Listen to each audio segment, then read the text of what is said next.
Un relato de tesoros. Historia adaptada por Eduardo Liñán. En mi pueblo las leyendas son más que simples historias. Son la esencia de nuestra identidad y a veces la fuente de nuestros miedos.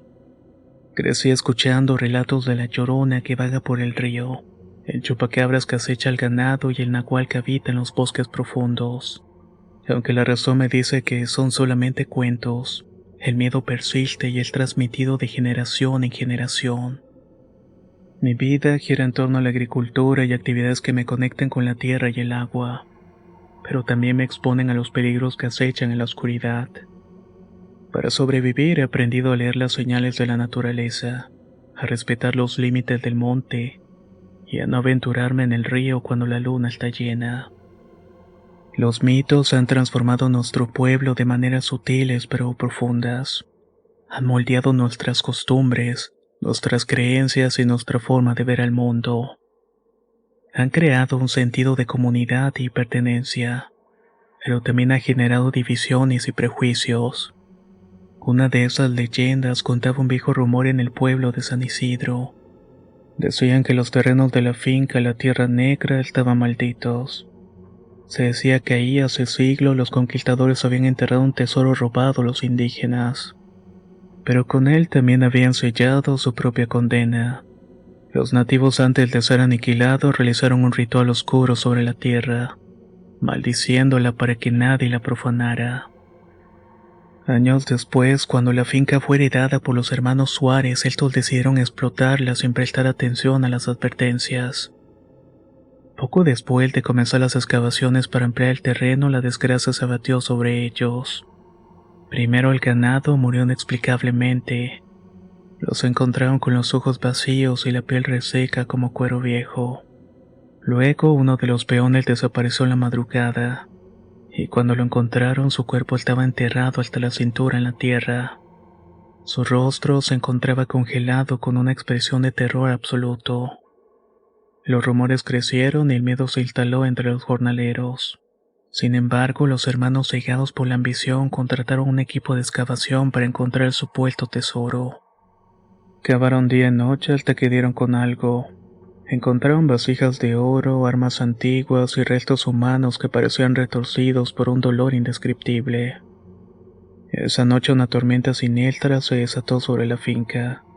Gritos inhumanos se escucharon entre los vientos y las sombras parecieron cobrar vida propia. Los trabajadores huyeron despavoridos, pero los hermanos Suárez se quedaron decididos a defender su hallazgo. A la mañana siguiente nadie los encontró. Solo estaban sus ropas rasgadas y un rastro de sangre que se hundía en la tierra, como si algo los hubiera arrastrado al infierno mismo. Desde entonces nadie se ha atrevido a pisar la tierra.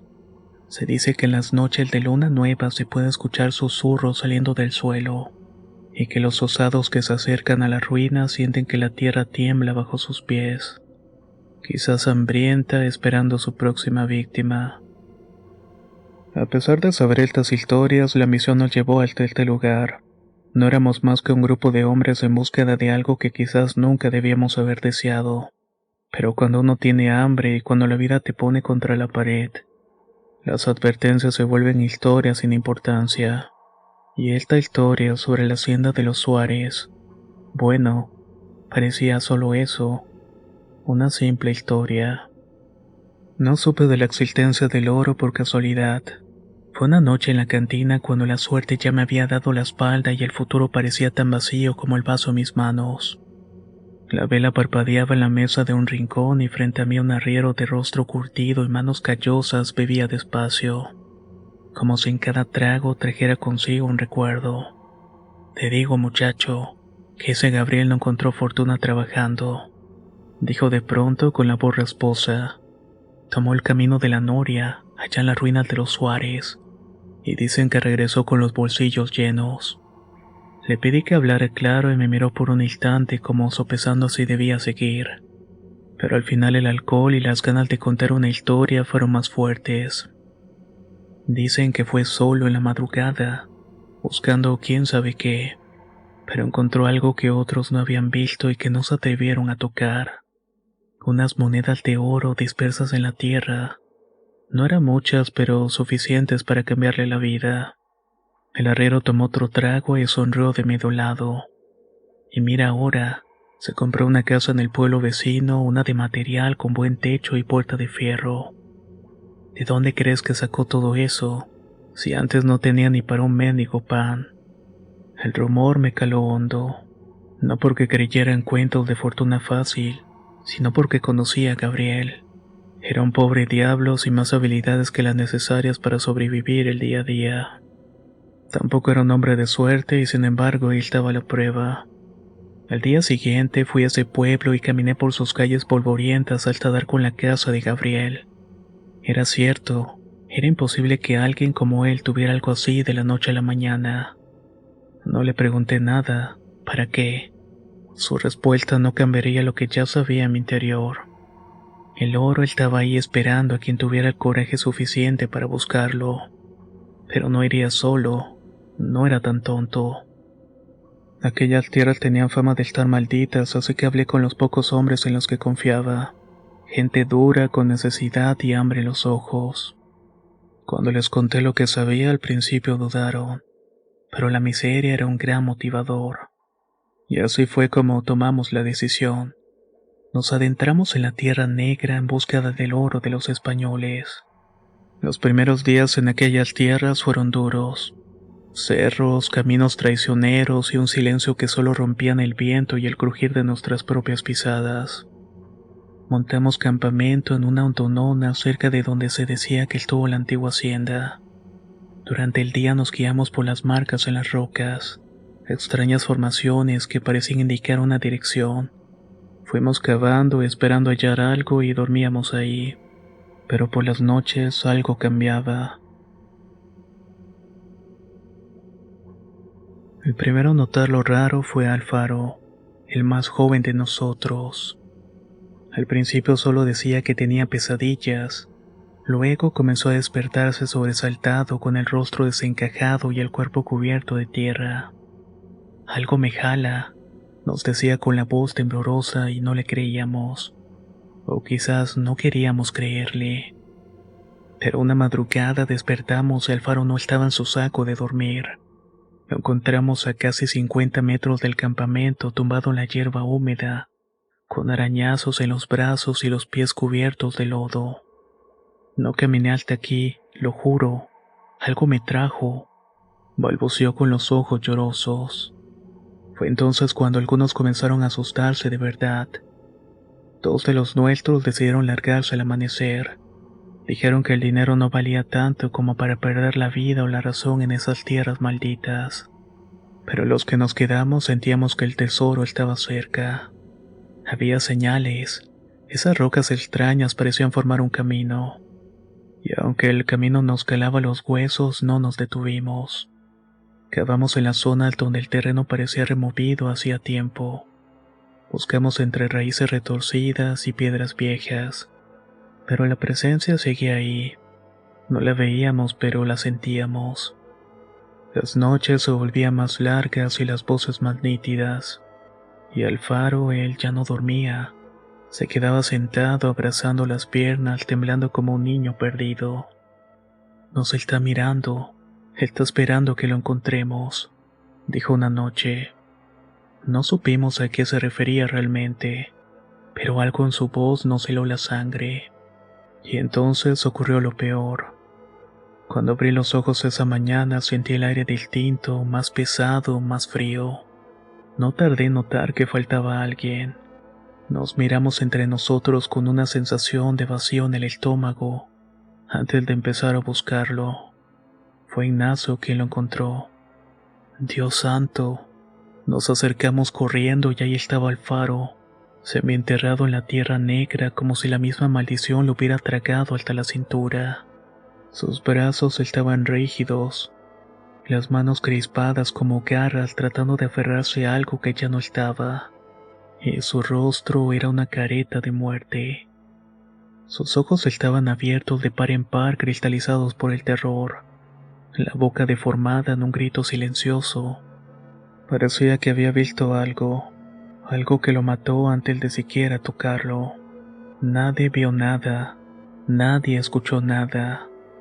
El miedo nos envolvió como una peste y algunos maldijeron y otros se santiguaron. Ignacio dijo que era una advertencia y que debíamos largarnos. La decisión fue rápida para la mayoría. Reunieron sus cosas y mirar atrás huyendo como si la misma muerte les pisara los talones. Pero yo no lo hice. No podía irme, no después de haber llegado tan lejos, no después de haber apostado todo a esta locura. La miseria me esperaba afuera, pero aquí todavía había una oportunidad. Así que aunque temblaba mis manos y el horror me apretaba el pecho, decidí quedarme. Mi compadre, que era el único que se quiso quedar, y yo enterramos al faro con la poca dignidad que pudimos darle. Cavamos en la tierra maldita, sintiendo cada palada como si hundiéramos más nuestros propios destinos. No hubo palabras ni rezos, solo el sonido de la pala en nuestras respiraciones apuradas. Y luego comenzó.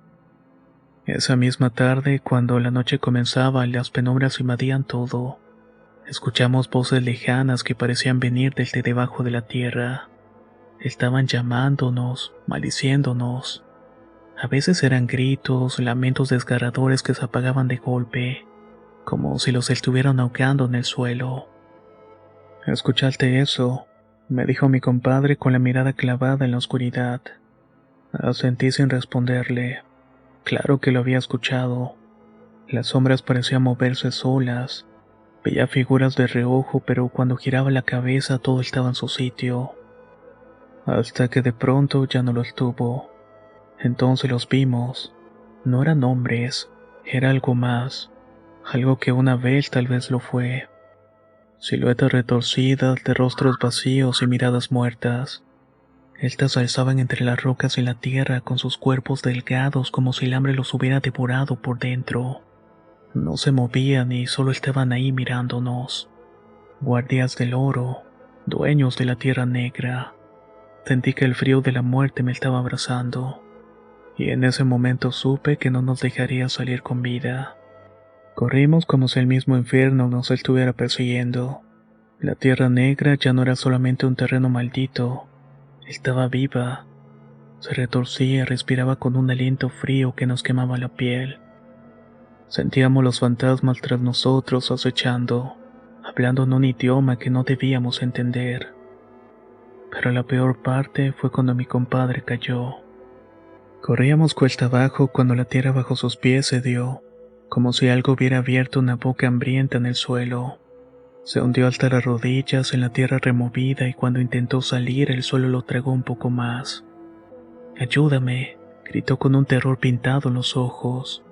Corrí hacia él sin pensar y agarré su brazo y tiré con todas mis fuerzas, pero sentía que algo lo estaba jalando desde abajo.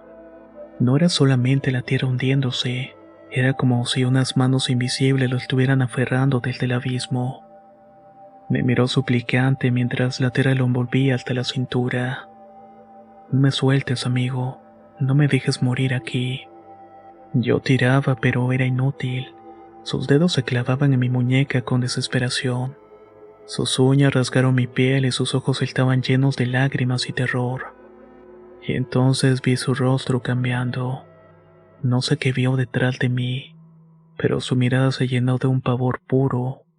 La tierra lo tomó hasta el pecho y luego hasta el cuello. Sus manos fueron lo último en desaparecer, y yo no pude hacer nada más por él. El silencio cayó como una losa, pero no estaba solo. Lo sentí antes de verlos. Frente a mí, emergiendo de la bruma, estaban los espectros. Figuras deformes, rostros ausentes, con miradas vacías. Era la misma muerte encarnada y no iban a tener piedad de mí. Me quedé de pie, paralizada, y no podía correr, no podía gritar. Solo podía sentir cómo el frío me envolvía, cómo mi piel se erizaba y mis huesos se volvían de hielo y me arrodillé. Con manos temblorosas saqué la cruz de metal que colgaba de mi cuello. La sostuve con fuerza, aferrándome a la última pizca de esperanza que me quedaba. «Perdóneme», dije con la voz quebrada. «Perdóneme por profanar estas tierras, por buscar lo que no me pertenece. Los espectros no se movieron y entonces ocurrió algo que nunca voy a olvidar. Uno a uno aquellos fantasmas comenzaron a retroceder. Lo hicieron sin prisa, como si estuvieran aceptando mi rendición. Se desvanecieron en la bruma, perdiéndose en la negrura del campo maldito. El silencio volvió y el aire dejó de ser tan pesado y pude respirar con calma. Sentí que había salvado mi vida y era mi oportunidad de escapar. Corrí sin mirar atrás, sin pensar en nada más que en salir de aquel infierno. Y lo logré. Pero aunque escapé, nunca me fui del todo. Las voces siguen ahí. Las escucho de repente en las noches en todos los rincones oscuros de mi casa. En el sonido del viento cuando intento dormir. Porque una vez que pisas la tierra negra jamás te deja ir. Al final sobreviví, pero hay destinos peores que la muerte. Ahora soy un tipo errante, un hombre sin hogar ni descanso. Paso las noches en cantinas con un vaso medio lleno y la mirada perdida. A veces cuento mi historia que me quiera escuchar, aunque eso sí, pocas personas me creen. Me ven como un borracho más, un pobre diablo que perdió la razón en algún punto de su vida. Se ríen, murmuran entre ellos y me miran con lástima. Eso no me importa y solo quiero advertirles. Así he ido de pueblo en pueblo con la misma ropa raída, los mismos pasos cansados y las mismas pesadillas. Cosas que nunca me dejan en paz. No duermo bien porque no puedo. Cada que cierro los ojos recuerdo el rostro congelado del faro, o las manos de mi compadre hundiéndose en la tierra mientras me suplicaba que no lo soltara. Y lo peor es que los espectros siguen ahí. No me persiguen como antes. A veces los veo en cada esquina, o siento sus presencias. Me recuerdan que nunca voy a poder escapar del todo. A veces algún muchacho curioso se sienta a mi lado, y después de escuchar la historia me pregunta si de verdad hay oro en la tierra negra. Sí, le respondo con la voz baja, mirando fijamente al fondo de mi botella de licor barato, pero le advierto que el precio es sumamente alto.